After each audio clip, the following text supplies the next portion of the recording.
गांधीनगर विधानसभा seat से BJP उम्मीदवार अरविंदर सिंह लवली आज चुनाव प्रचार करने अपने क्षेत्र पहुंचे, जहां फूल माला पहनाकर कार्यकर्ताओं ने उनका जोरदार स्वागत किया। प्रचार अभियान के दौरान अरविंदर सिंह लवली बीजेपी के लिए वोट मांगते नजर आए।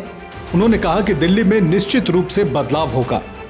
दिल्ली में इस बार बीजेपी सरकार बनने जा रही है, जिसमें गांधीनगर का भी अहम योगदान रहेगा। लवली ने कहा कि अरविंद केजरीवाल बौखलाए हुए हैं, इसलिए उन पर गौर करने की बजाय हमें दिल्ली की उन्नति और तरक्की के बारे में सोचना चाहिए। अब आपके सामने ही है, अभी तो नॉमिनेशन भी नहीं भरा है और ये निशानी है दिल्ली के लोगों की नरेंद्र मोदी जी के नेतृत्व के प्रति विश्वास की। ये निशानी है पिछले 10 सालों में जो कुशासन आम आदमी पार्टी सरकार ने दिल्ली में दिया है उसकी। ये निशानी है दिल्ली में बदलाव की। तो निश्चित रूप से जो दिल्ली में बदलाव होने जा रहा है, भारतीय जनता पार्टी की सरकार बनने जा रही है, उसमें गांधीनगर का भी अहम योगदान होगा।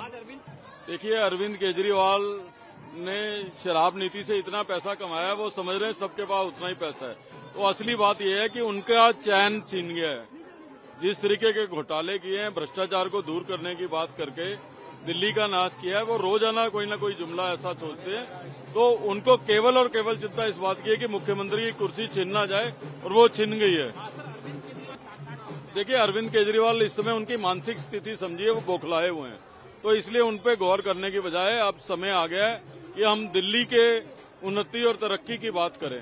10 साल उन्होंने दिल्ली के लोगों को बहुत झांसा दे दिया, उनके जाने का समय आ गया है। तो आरोग्य योजना तो जब आएगी आएगी। आयुष्मान योजना का लाभ लेने से दिल्ली के बुजुर्गों को क्यों वंचित कर रहे हैं? अब क्यों संजीवनी स्कीम लाए हैं? वो संजीवनी बुजुर्गों के लिए नहीं है, उनके खुद के लिए वो संजीवनी है। देखिए, अब हम लोग तो खुद मंत्री रहे हैं। जैसे ही चुनाव डिक्लेयर होता था तो सरकारी गाड़ी छोड़ के अपनी गाड़ी। पर इन लोगों को तो यही है ना, इनको बंगला भी बढ़िया चाहिए, इनको जो है दफ्तर भी बढ़िया चाहिए। तो अब ऐसा ही है, ये आम लोग हैं ना, ये ईमानदार लोग हैं।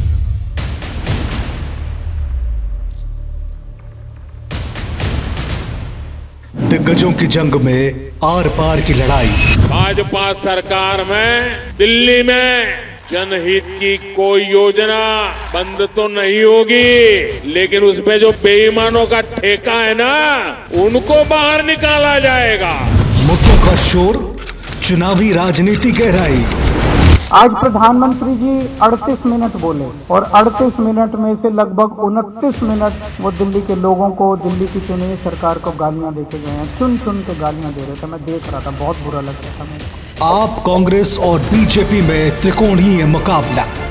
नेताजी को भांपने दिल्ली का वोटर चला।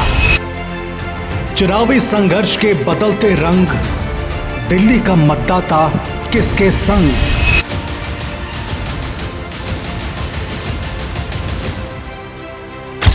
कौन बनेगा दिल्ली की पहली पसंद? देखिए दिल्ली विधानसभा चुनाव की महा कवरेज। दिल्ली के दिल में कौन, सिर्फ जनहितैषी पर।